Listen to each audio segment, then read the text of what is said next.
Welcome back, everyone, to a Security Token Show interview with a very special guest, Leo Mizuhara.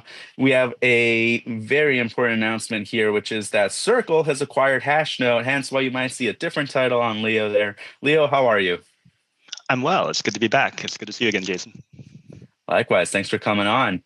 Well, you are now VP of Product at Circle, but right before doing that, you led Hashnote to over $1 billion worth of AUM in your USYC product. What unique features or innovations does USYC bring to the table that set it apart from other tokenized liquidity products in the market, that you feel, really led to Circle acquiring Hashnote over other issuers?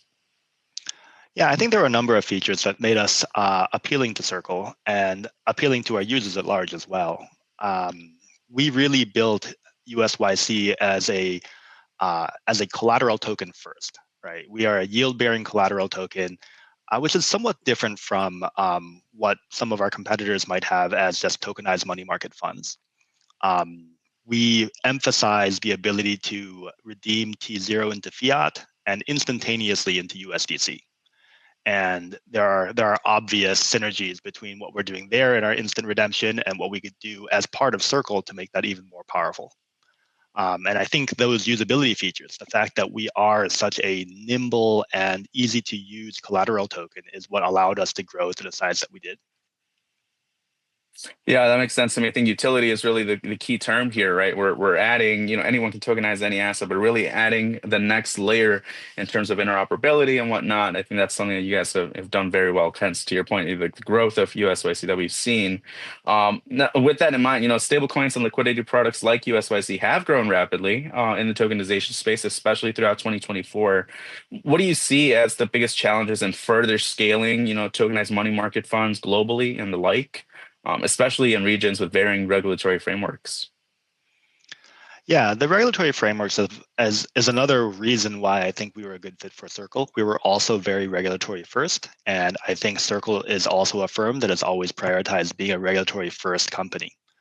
Um, we are going to continue to be careful about where we can issue, and we are going to be committed to complying with the evolving regulations around both USYC and the broader set of products that Circle offers. That said, I think there is a lot of potential growth in this space. I think the new administration in the US in particular is going to be uh, very conducive to growth in this space and for adoption from what we currently consider TradFi. I've always thought that this bifurcation between TradFi and crypto or DeFi is a false bifurcation. Generally, finance has been very good at picking up new technologies and growing them if they have an advantage.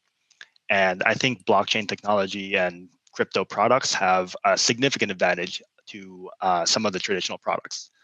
And so we should expect these to grow very rapidly as soon as some of these headwinds are taken away. Yeah, really excited on our end too, especially the more that, tokenized liquidity products really back the treasuries for Web3 organizations, for stable coins. It kind of all grows together there. Everyone wants yield here. Excited to see that, there is obviously the fit between you guys and Circle here. Now with USYC being a yield bearing collateral option on Canton Network, by the way, based on the press release there, and USDC will also be issuing natively on Canton, and Cumberland will also be involved, which is fantastic. I think Hashnote kind of stems from Cumberland Labs. But what innovations and second order effects do you think will it be experiencing in collateral management, and that will emerge in both crypto markets as well as TradFi markets? Yeah, so as I mentioned earlier, we really did build USYC to be a collateral product. And so the main reason why this is so much better than the TradFi equivalent is really the speed at which we can move this around. So currently, yeah, I used to run systematic options at DRW, and when we were there, moving collateral from CME to Eurex was a T+3 operation. That's crazy to me that moving cash is a 3-day operation. And there are various reasons for that, but with the new blockchain technologies, we can now do this in 14 seconds or less, depending on what blockchain you're on. And I think that's a game changer for trading firms that want to stay nimble. Being able to do that with yield-bearing collateral is even better, as these trading firms always want to be collateral efficient and or capital efficient, and that's one of the primary constraints they have. One of the downsides to this technology is actually the transparency, which is funny to say because when we think about blockchain technology, what we usually say is, "Oh, it's transparent. That's so much better." However, as a trading firm, that can be really detrimental, right? If I have collateral posted against my Bitcoin position, for example, and every time Bitcoin goes up, I'm like posting more collateral, and every time it goes down, I'm withdrawing my collateral. It tells you what my position is, and everyone can watch those positions and watch that collateral to infer what everybody else's position is. And what that actually does is it actually makes markets less efficient. It makes it so that people start to amplify that volatility. They start to trade against your position to amplify your losses or reduce your gains. And that actually hinders price discovery in a way that is not healthy for markets.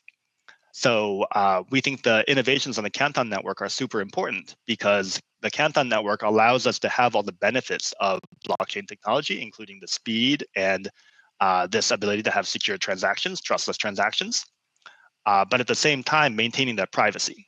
And that is incredibly important, as we've said, for these collateral type use cases. But it's also going to be important for many other financial use cases. You don't necessarily want to see or want others to see every single one of the payments you've made. That there's a level of privacy around payments that people like to keep. There are regulations around certain types of transactions not being public. Things in the mortgage market and things in healthcare market come to mind. And so use cases like that, I think, are also perfect fits for the Canton Network. And I think these are the reasons why both we have supported, as Hashnote, we supported the Canton Network and deployed USYC already, and why Circle and USDC are looking to issue here and bolster the use cases on this network. Got it. Got it. That makes so much sense. And even at Tokenized this 2024, was someone had mentioned too, information asymmetry is really what drives markets here. So to your point, obviously there is a privacy factor, not just from protecting your own trades here, but also just the health of the market, which is really interesting, and why Canton is such an interesting addition for the Circle family here. Shifting gears, you've, as we kind of mentioned at the beginning of the interview here, have a new position within the Circle ecosystem. So I am curious to see, what lessons from founding and scaling Hashnote will you carry forward in this new chapter with Circle, and how might your leadership approach evolve in this larger ecosystem? Yeah, I did found Hashnote coming out of DRW, but I've spent a lot of time at larger institutions, actually. I was at Bank of America for 12 years. I was at DRW for 5 years. I think my experience will be very helpful for Circle. And to a large extent, I have experience in maneuvering around these larger institutions and working with larger groups of people to move an idea forward. So I'm very much just planning on tapping into some of the experience I've had in these large organizations to move the needle at Circle. I've always been a first principles thinker, and I think that shows in our approach with the USYC money market token in terms of building something first, thinking about what is the utility and how are we going to drive value in the market, as opposed to following whatever might be the hype at the time. And so we will continue to do that at Circle and hopefully be able to build with the scale that Circle has and the leverage that they have, more important products for the financial markets and deeper integrations as we make the future of finance really be all on chain. Yeah, no, those are all great points. You have both experiences, it sounds like, which is fantastic to be able to drive this forward, and with Circles, kind of reach in the market as well as just the broader ecosystem around the world. I think for all the reasons we covered today, it makes sense now, why USYC, was that kind of the chosen one here. Which now I do want to, look forward now. Things are changing fast. So we have an insane, crazy week of news, which our viewers will also see on the show, but.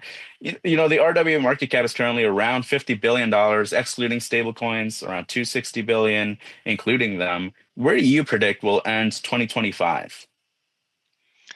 Look, it's really hard to know where exactly we're going to end up over the course of the year, especially in a year as volatile as this with the new administration. It's going to be a lot going on. So I very much expect these markets to evolve. I think the adoption from traditional institutions is going to be enormous as the regulatory clarity opens up. And I think Circle is really in the pole position to be able to take advantage of these changes. I'm really excited to see where stablecoins are going to go throughout the ecosystem as that adoption picks up. I'm really excited to see these collateral use cases for USYC pick up. I think there's a lot of indications that the regulatory frameworks are already thinking about these types of use cases, and for certain, the institutions have already been thinking about it. If you think about the biggest trading firms within the crypto ecosystem, they are actually the big trading firms in traditional ecosystems. So, my alma mater, DRW, is one of the biggest trading firms on all the exchanges in the U.S.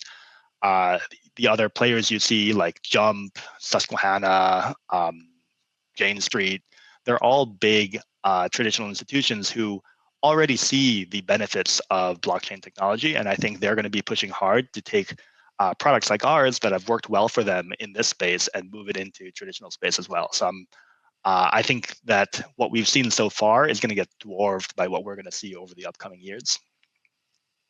That is just so exciting for this space, Leo. I'm glad that you brought that up. And to your point that, traditional finance is finally starting to really understand this and dive right in, right? So the growth from that alone is and that adoption is going to be something to really keep an eye out for. Awesome. Well, Leo, thank you so much for joining us today. Before I let you go, any way that, people should, stay in touch with you or Circle, and, obviously people I think will want to keep an eye out. Yeah, I actually don't yet know what the ways to contact Circle are, so I would need to defer to them. I think Circle has a number of ways to get in touch with them, so I would kind of refer to their website and their social media. In general, I've very much been focused on what we've done with Hashnote and USYC. We're happy to have been able to grow to the point that we have and join Circle in this way.